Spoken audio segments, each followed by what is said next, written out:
Welcome into the Invest Well Show. I'm your host, Michael Wall. Today, we're going to talk about, have you outgrown your CPA? You're like, what? Outgrown my CPA? Mike, I've outgrown my shorts. My belt's a little smaller than it used to be, but I don't know if I've outgrown my CPA. Well, it's interesting. You know, if you are listening to this particular show is focused and targeted on those of you that have really started to do well in life. You're making millions of dollars a year.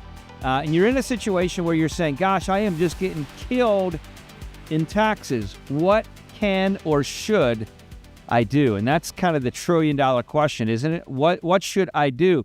I was thinking about just before I started this show, remember when we were younger, you used to play that game, red light, green light, and you had to kind of, when it's green light, you had to run quick, and they said red light, you had to stop and keep going back and forth and back and forth. That can sometimes feel just like life. You know, we have all of these ideas going around. We're kind of going and stopping and going and stopping. Oh, this is a good idea. No, it isn't. Oh, this is a good idea. No, it isn't. And we can sometimes be in a place where we can say, what should I be doing and where should I go? You know, and a lot of times in business, we create relationships along the way with financial folks, with legal folks, with medical folks, with, you know, all kinds of other folks. We create relationships along the way, and we sometimes can weigh a little too heavily on those relationships and not really logically think through the value that they're actually providing to us and for us. So I want to challenge you for a minute to take your emotional hat and friend hat off. Not that there's anything wrong with having friends or being emotional from time to time. And I want you to put on your business hat, just like you do when you're in business, you're looking at a deal, you're developing something, you're building a company, you're integrating certain techniques in your sales process. You're looking to build and grow some type of tech company or whatever you're doing. You're focusing on what you're doing so you can make good decisions. You have your business hat on. You're not making decisions emotionally.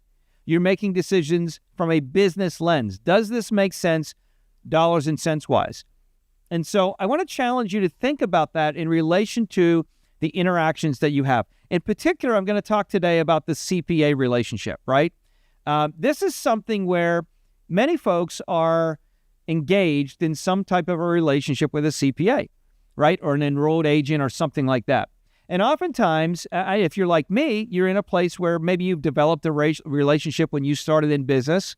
Many of you know I have other companies, Wall Private Wealth, U.S. Private Wealth, and some other companies that I've started years and years ago helping families with their wealth and taxes. And you build relationships with other professionals. What happens is, as you develop over the years, you're in a place where you kind of can come to the place sometimes where you can outgrow that professional. What do I mean by that? Well, think of it like a doctor. If you're in a place where you've gone to a doctor for years and years and years, and all of a sudden you go and you get your blood pressure checked and your cholesterol checked, and you want to make sure that you're okay. Now, if you're like me, I'm 46 at the time of shooting this show. Things start to change a little along the way, so you have to have different tests to make sure that you're healthy, to make sure your body's functioning as it should. And so what happens is you build this relationship with this general practitioner, this doctor, along the way, might watch their kids grow up, he watches or she watches your kids grow up, and you build this relationship. But if it comes time where you need a specialist, let's say you break your foot, or you break your hand, or God forbid, you get a golf ball-sized tumor in your brain, right? Even though you've gone to that GP for years and years and years, one of the things they're going to do is they're going to recommend that you go and talk to a specialist in this medical space because that's what they do each and every day. When you look at your CPA, a lot of CPAs that exist out there are great people. They're analytical, they're focused, they're trying to do a great job. They're not trying to do a disservice to their client. The challenge, however, is they're in a place where they've only lived in an arena where they've worked primarily with people that are making less money annually maybe than you are now. The typical CPA is just not working with folks that are making millions of dollars a year. So what happens is they just don't know or aren't aware or don't take the time to research potentially ideas that they can bring to the table. Now, one of the reasons that happens is because they have built their business and they find themselves so busy and actually filing returns, maybe taking care of audits or doing some type of audit work for companies or businesses. And so they find themselves so busy in that type of day-to-day work that they literally don't have the time to go deep and research ideas that are strategic for the few that are making a lot of money. And that's one of the reasons that I want to pose to you the idea that you might be in a place where you've outgrown your CPA. It's so important for you to evaluate and think about. Why? Well, because if you're in a place where you are overpaying in taxes, paying too much to the government in taxes, more than you should have, and by the way, it happens every year. There's hundreds of millions of dollars, if not billions, annually that are overpaid to the government that should not be paid. That doesn't mean you shouldn't pay taxes. That just means that there's folks out there that are not utilizing strategy and ideas. Many of you have seen articles and interviews and different things over times about families out there, wealthy families in the country that are in a place where they say, gosh, how are they in a place where they pay almost nothing or very minimal monies in taxes? And there's a variety of ways that happens. Now, obviously, there's a lot of conversation out there about real estate and taking advantage of that, depreciation, and all of the things that you can do with real estate.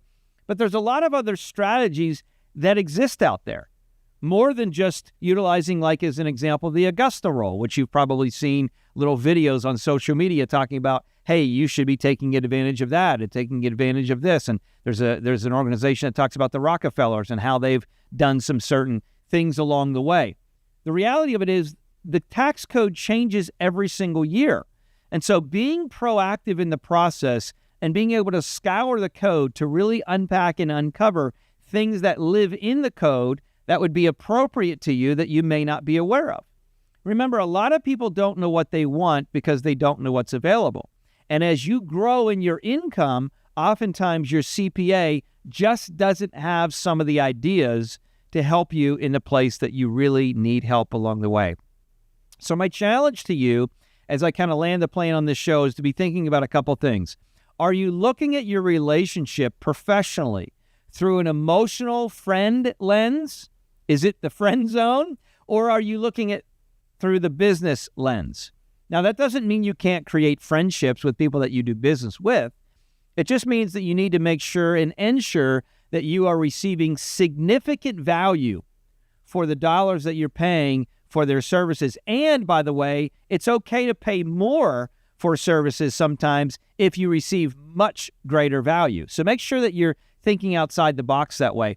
And really, the last thing that I would say is make sure that you're in a place where you're evaluating your day-to-day. Make sure that you're tracking things well. Sometimes business owners can get so lost in running their business and running hard that they've lost the concept of working on their business and not working in their business. In other words, they're spending so much time working and moving and going that they don't actually work on their business. They're just working in their business.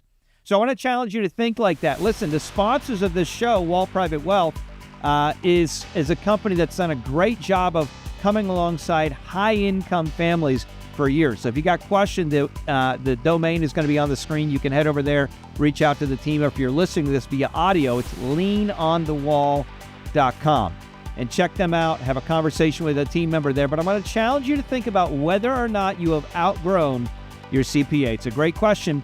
By the way, it's your money. You've earned it. Keep more of it. Be blessed. We'll talk to you soon.